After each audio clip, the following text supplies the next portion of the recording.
On our last episode, Chirag Virani, co-founder of Sparkle, discussed how much potential for growth there is for producers of period products in the India market. But all of that potential doesn't come without challenges. There are still cultural challenges with stigma around menstruation, challenges with menstrual inequity, and even gender biases faced by founders and others in the industry, which can make growing and succeeding in the market more difficult. And you can't overcome those challenges without knowing what they are. So luckily, Bostic is here to help.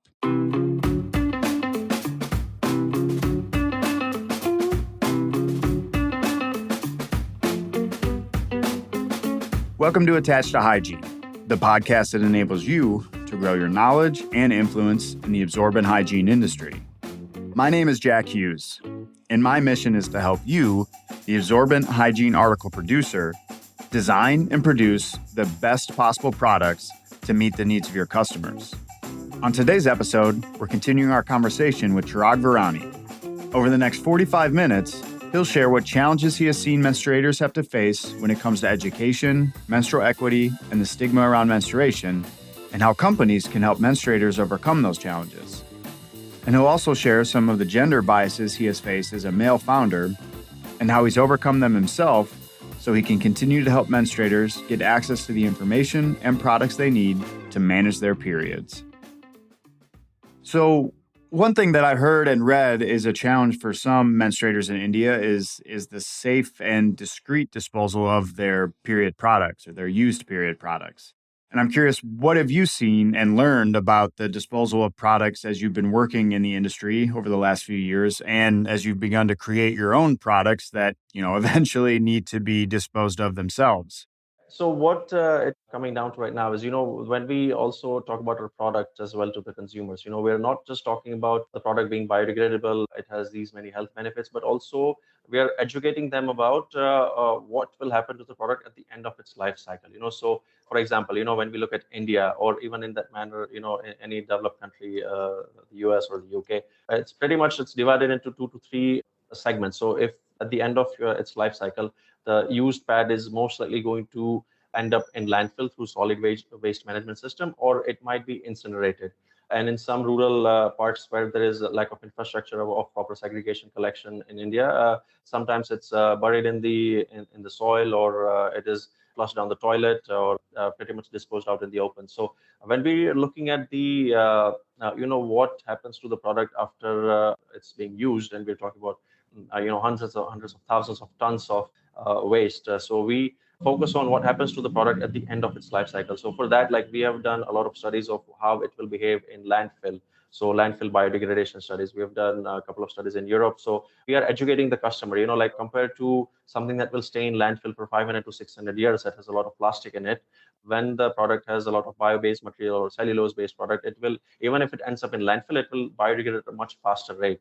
At the same time, what happens to the product when it's incinerated. So in some other areas where in India there are some small scale incinerator, or even just burning the pad. When you burn something that has a lot of petrochemical byproducts or fragrances or chemicals, it results in a lot of toxic fumes. So we actually did a couple of studies from independent labs as well, that what happens to, if you burn it, let's say at a room temperature, versus if it ends up in a proper incinerator, what type of fumes, what type of gas that will be generated, versus when you burn a sustainable products. And then the difference is, it was in a huge percent. Like if it came to some, like if you talk about methane, it was some 700% more methane was generated when you burn a pad, in an incinerator.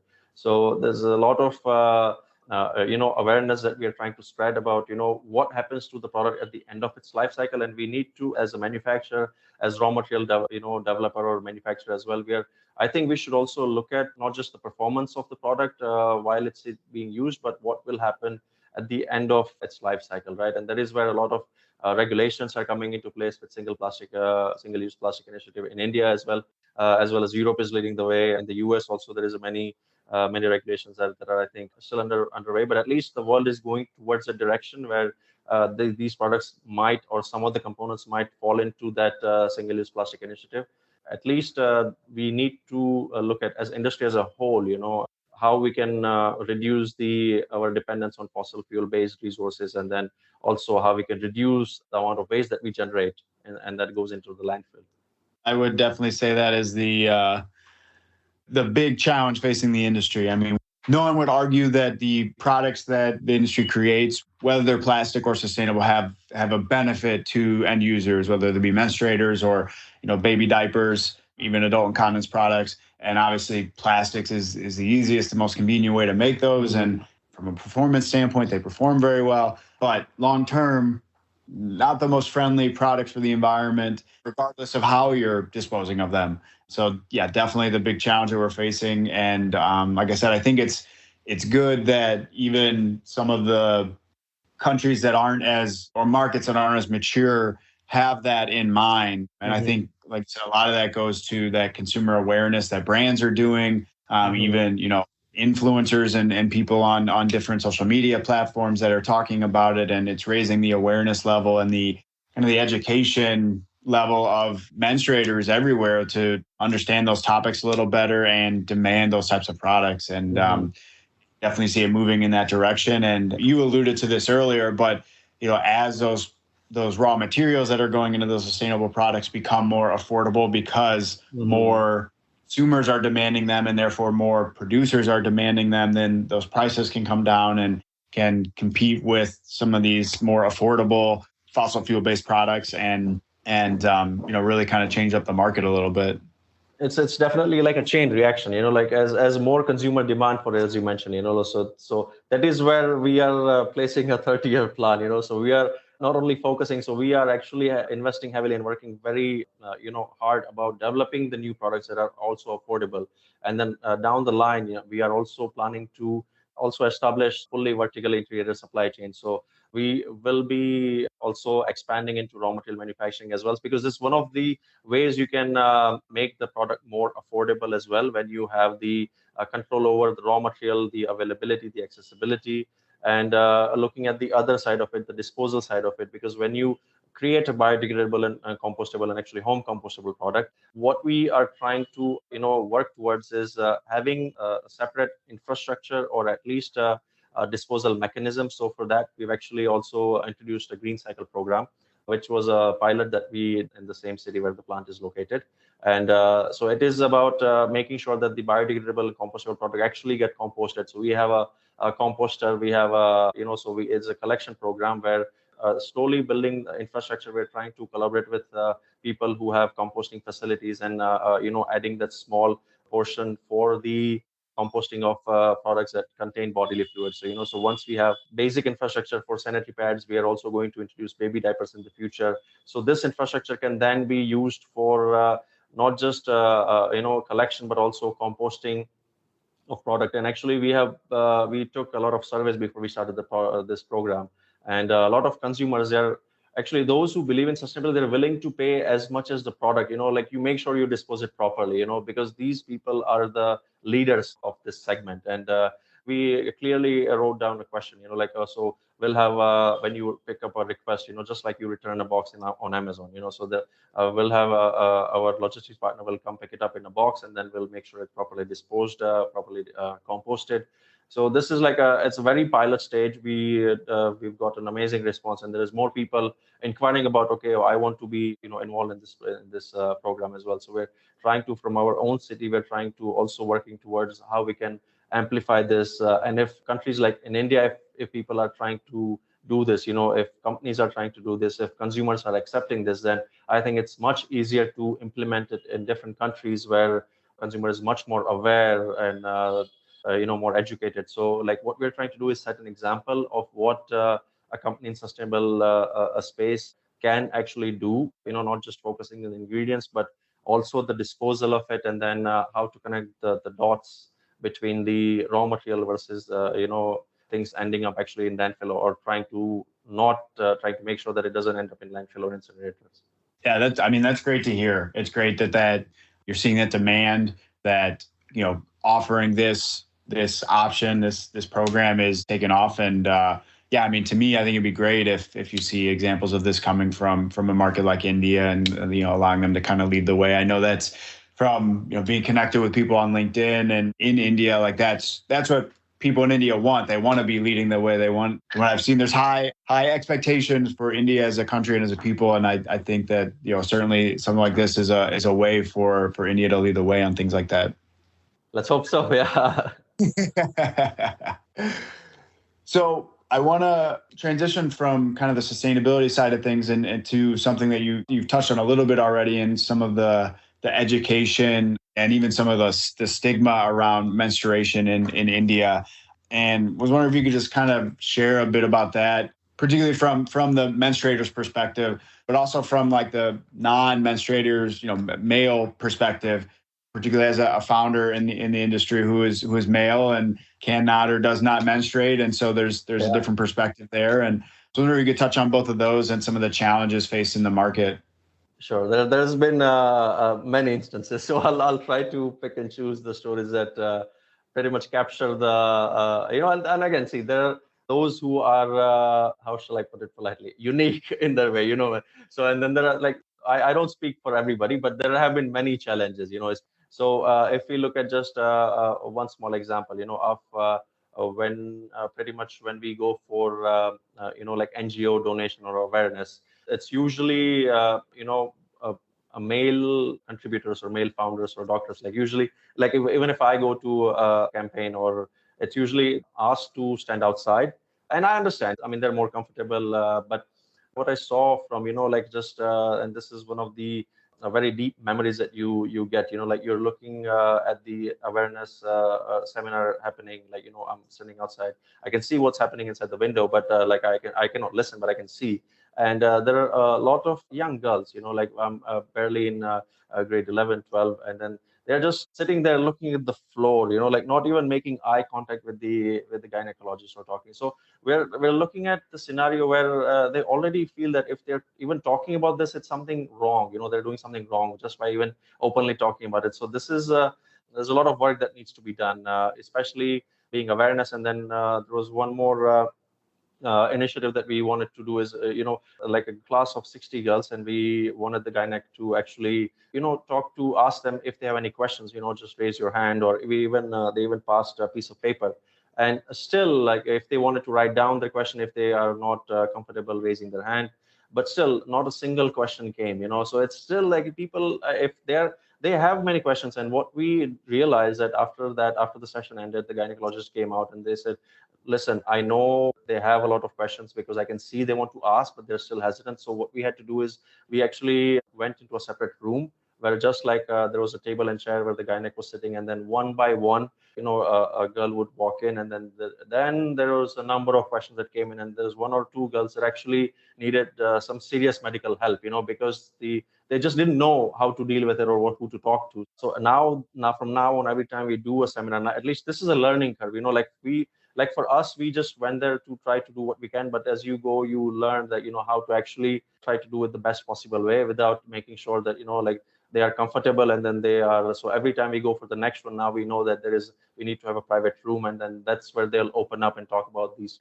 if they're experiencing any symptoms, or if they want to talk about a few things that they're not comfortable talking to the teachers or the orphanage or the NGO manager. So this is one of the things. And then another shocking thing that was I found was, and this is nothing to do with India. This is in general, like being a male in the industry, and this is I'm talking about in the US. So we're talking about a very mature market in a very high profile exhibition and investor seminar.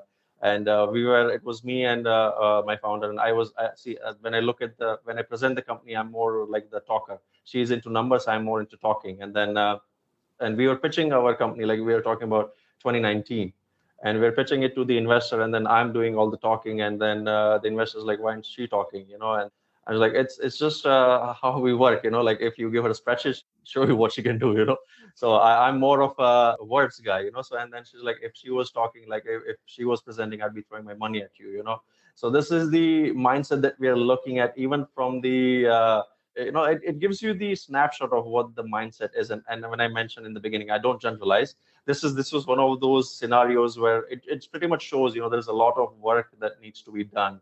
So it's not just like being a male. You are not, obviously I cannot physically, I'm not capable of experiencing menstruation, but at least I'm trying to do what I can. Like one of the another similar to that scenario was also like I had to defend myself, that I'm making this product. I'm not trying to. So there's another girl that is like, you don't get period. Like, how can you feel what I feel? And then I say, I'm not capable physically, but like I'm trying to develop. I understand. I'm a technical guy.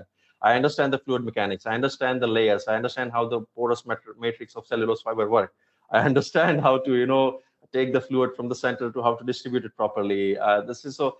As an engineer, what I'm trying to do is I'm trying to develop a better product for my wife, for everybody. Like because I started when like my wife was my first sort of. I shouldn't say guinea pig, but like I used to, I would build a product, this design, this layers, and then she would just like, okay, no, it needs improvement here, needs improvement here. So like it started as me trying to do something to solve a problem, and then if more people can take advantage of it, like I hope I don't have to defend, like I'm not trying to mansplain something to you that it's not my intention. I'm just trying to do what I think that needs to be done, whether it's done by a guy or a girl, like, non-menstruator, menstruator.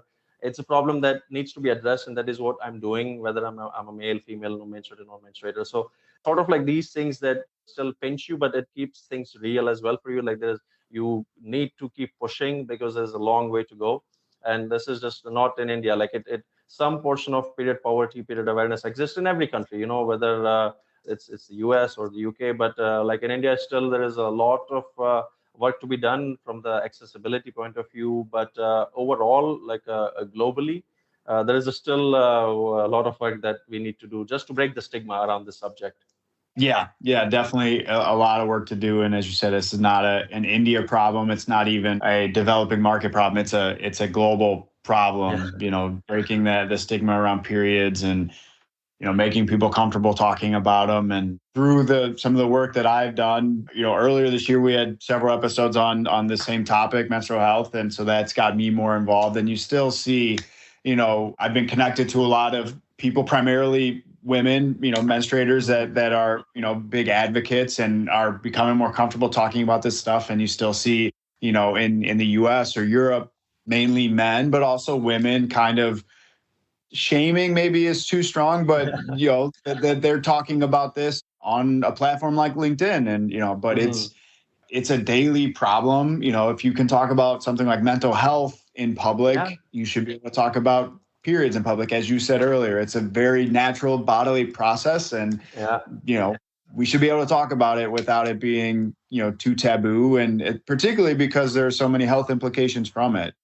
So definitely, I definitely feel for you on we're not menstruators, we can never know what that's going to feel like, and certainly someone who has menstruated, they have a perspective that is obviously incredibly valid, and they can help relate. And as you said, your wife was giving you feedback on products, and you need that. You have to.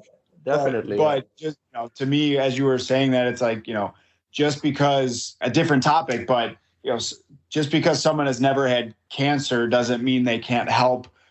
People who do have cancer. It's about wanting to help solve a problem and having the motivation and resources to do so, even if you don't necessarily have the experience of the product. No, definitely. It's like we do what we can with the best of our abilities. Like it comes to a point where it makes you think like, what more do you want from me? Like you try to do everything you can. You're trying to make a sustainable product, then you have to still defend yourself. Like I'm not trying to the mindset that another man trying to tell me something what to do, what not to do, and this is the mindset that I'm not the most. It's the biggest challenge, but it is there. Like small portion of it. And I'm not complaining, but it is something that you experience in this industry. Yeah, absolutely. And I'm curious, so you mentioned towards the beginning of the answer that you ran into the issue with definitely a lot of shame is a strong word, but embarrassment, if you will.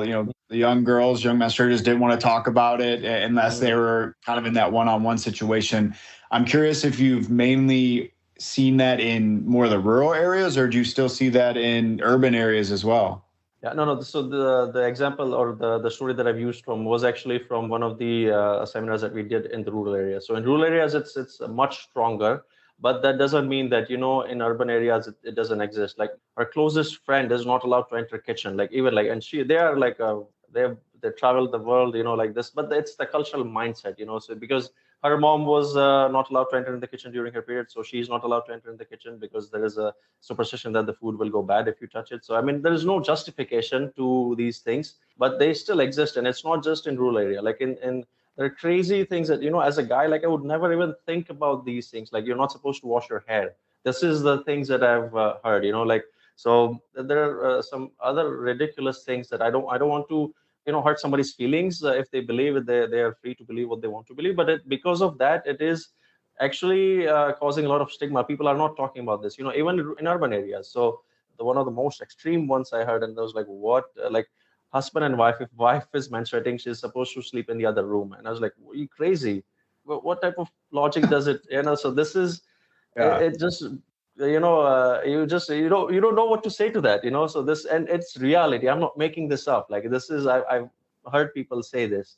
So and this is not, we're talking about somebody with master's degree. Like, they are well educated, it's just, this is how they've been brought up. And it is, somebody has to actually take a bold stand and then just, I'm not going to do this anymore, so this is nonsense. So this is sort of mentality. And it's good that the young, like especially millennials, Gen Z, they don't care. So this is what we like about the younger generation that are more influenced by the Western culture. They're all on Netflix, they like, so they understand, like, something has been done for hundreds of years, doesn't necessarily mean that you need to keep doing this.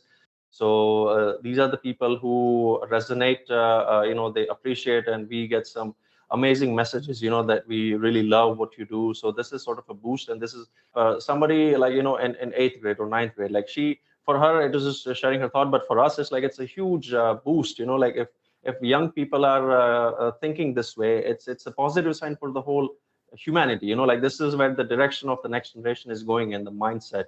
So this is sort of that's what I said in the earlier. The direction in which we are going in is optimistic, because we are experiencing it on day-to-day basis. Because it's not that somebody, an elder generation or somebody, like, I understand, that for them to accept something new would have to have a lot of mental barrier. But for somebody who is younger, they are more open to changes, and these are the people who are actually leading the way in sustainable space. Yeah, absolutely true there. That this, this particularly Gen Z, but millennials as well, and give millennials credit as well. That we are the ones leading the way, which is great. But yeah, to your point on still some of the taboos and stigmas, it's some of those cultural challenges that are just hard to overcome and hard to get past. And you sometimes shake your head. There's no logic behind it. It's just, it's confusing, but it's, again, as a brand, it's one of those things you have to kind of figure out how to either work around or hopefully push past.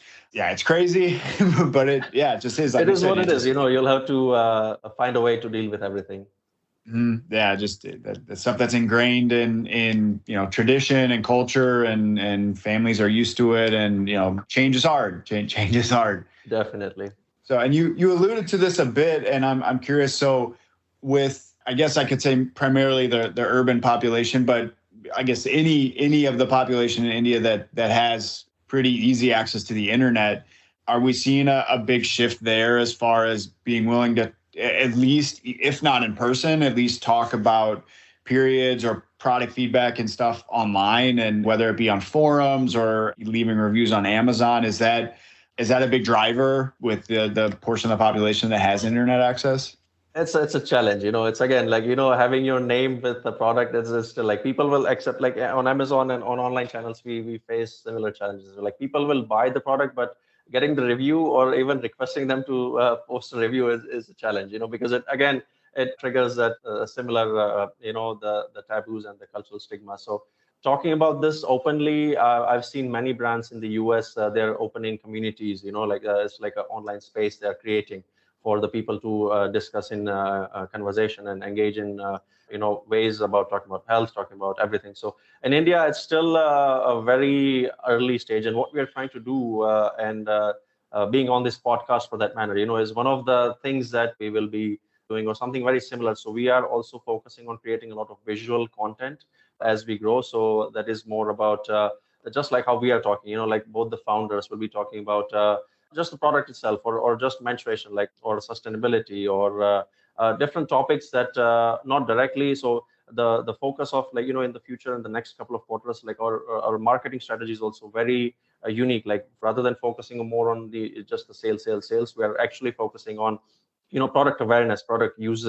What are the ingredients? What are the different layers? I mean, not all customers care as much as some do, but just having that information out there. So even if somebody, whether they reply back or they talk about it, at least when we're talking about this, when we're putting these videos on YouTube or Instagram, TikTok is banned in India. Otherwise, we would love to use, because in the US, I know it's very popular, but all the other social media channels. But if as just putting these content out there, because if you look at the quality of content that is available, like if you'll see people putting a water with spoon in the sanitary pad, and then they're saying this is good and this is bad. So we have to actually teach, the menstrual fluid is not water. It's there is the way you design to change that. We are actually taking a stand and creating a lot of, so like in our marketing team, we have a lot of content creators that we are recruiting. So just creating engaging video content is the first step.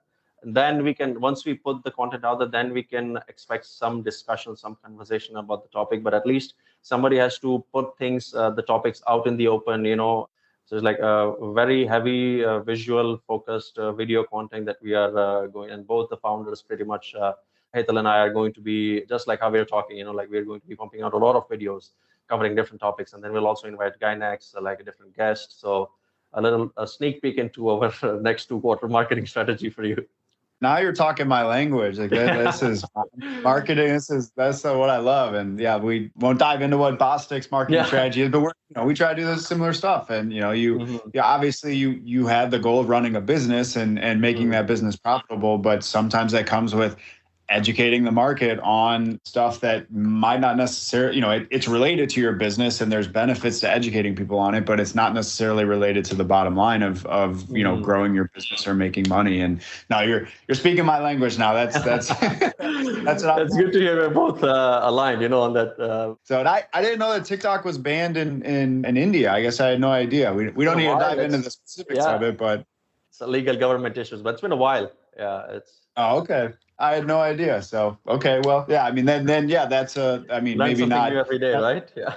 Yeah, but yeah, as you said, and if you expand into other markets, it's then a social media tool or an education and content tool that you have to learn and focus on. But yeah, get into the logistics of marketing and stuff like that.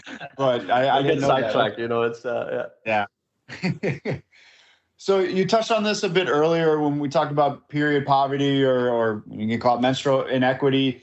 And I mean, I think when I hear that, I kind of think of, okay, maybe like Africa or India or developing nations. And it's, again, as with anything, it's not unique to those places. It's, we have it in the US, you have it in Europe. So it is a global issue. But speaking specifically about India, I'm curious if you could, dive a little deeper on the issue of menstrual inequity, and I'm sure it's very much related to the education issue as well.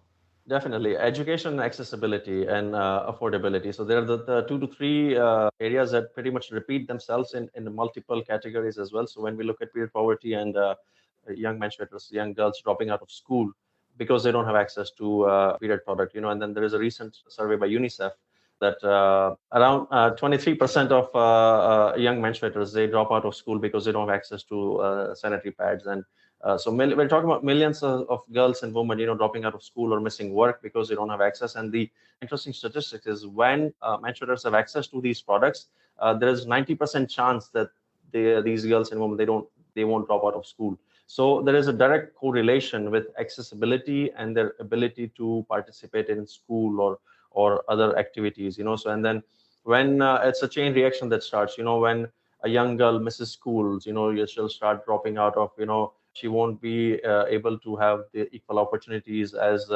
other classmates, right? So the chain reaction starts from, not being able to finish their school, from that to not being able to get a good job, and then the whole cycle of poverty. So it's a bigger problem, that just because of inability or not having access to sanitary pads, it has this long-term effect that is still present, and 23% is a big number that we need to address. We're talking about millions. Yeah. So and there is a lot of NGOs. There are a lot of initiatives that government is also doing. As a young startup, we are also trying to do as much as we can. So we have a lot of collaboration with NGOs where we donate products directly to the NGOs.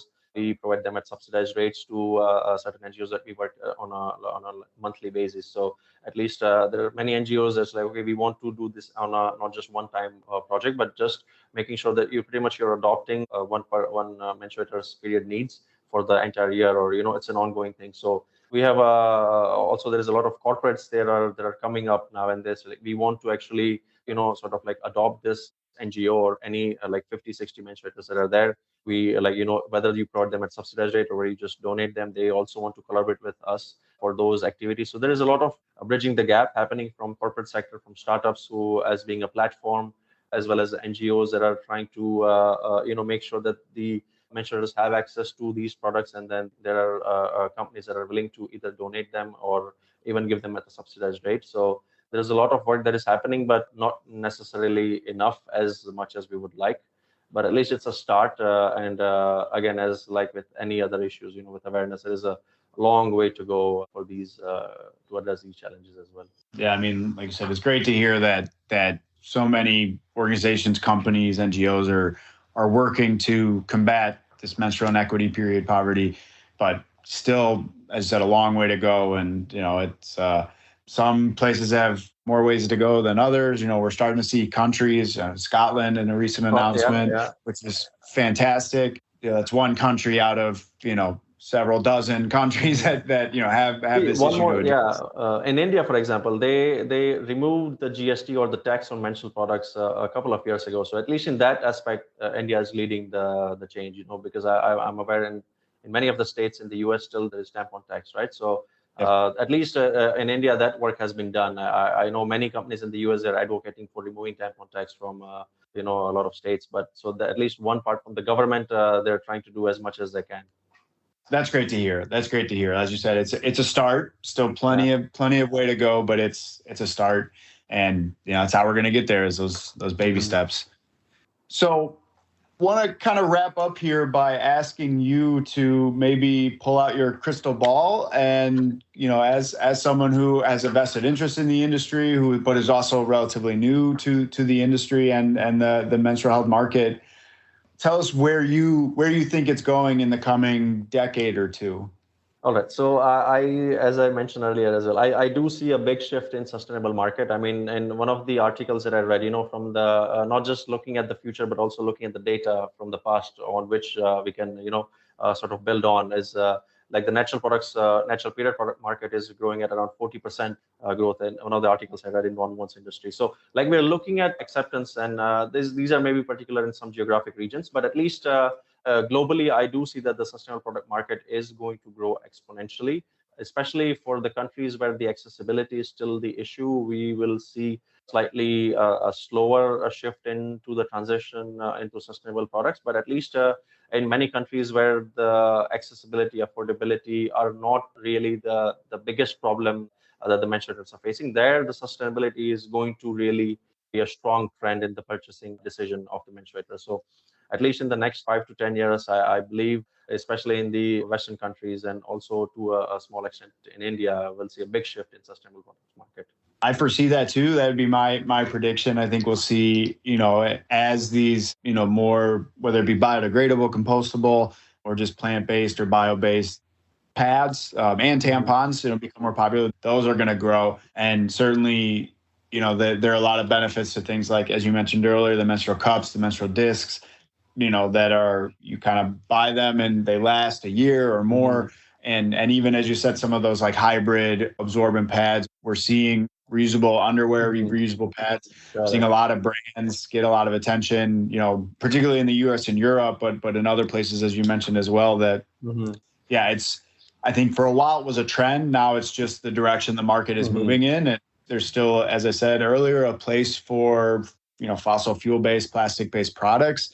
But it's changing, and the market is moving that way. And at least from my perspective, I think the menstrual health market compared to kind of the other two markets of baby care and adult incontinence, it's certainly moving the quickest.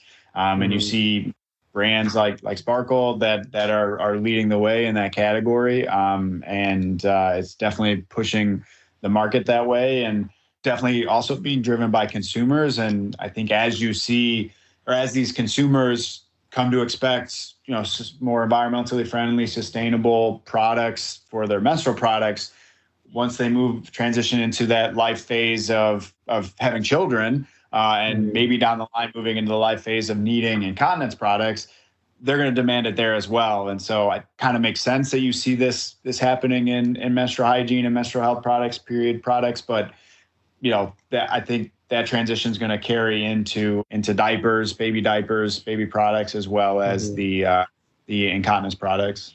Definitely. It's a journey, like it will require all the industry players to, push for it. And there's many challenges, and everybody, and we are aware of it. Like everybody knows that, it's not going to be like an overnight shift, because we need to have enough infrastructure from raw materials point of view, the suppliers point of view, to be able to actually make this product as affordable as possible as and it will take years, to have the same, or at least a similar infrastructure in the supply chain as a very well established the fossil fuel based supply chain. So it's a journey, but at least it's a first step. So being optimistic here, yeah. As you should. I mean, the evidence will suggest that you're absolutely right, but it's not something that we're going to be there in a year or two. It's going to be a little while, but we're progressing. And I've said this with other guests, like, that's all we can do, that we're pushing forward. So it's great. So that was all I had. Chirag, I really appreciate you coming on, taking the time to kind of show us what you've learned in your time in the menstrual health market in India, and some of the things that you are seeing happening and you are pushing for to change there. So thank you so much for your time. And yeah, we appreciate you coming on the podcast. Thank you so much for having me. It was great talking to you. So there you have it. From the last two episodes, you not only have a clearer picture of the menstrual health and period care market in India, but also better understand what challenges you might need to overcome in order to find success in this promising market. Attached to Hygiene is brought to you by Bostic and is hosted by me, Jack Hughes. It is produced and edited by me with the help of Paul Andrews, Michelle Tonkovitz, Emery Chernus, and Nikki Ackerman at Green Onion Creative. Our theme music is by Jonathan Boyle. We'd like to extend a special thank you to our guest today, Chirag Virani. You can follow Chirag and his wife Hetzel on LinkedIn, and follow Sparkle on Facebook, Twitter, Instagram, YouTube, and LinkedIn. Thank you for listening, and we'll see you next time.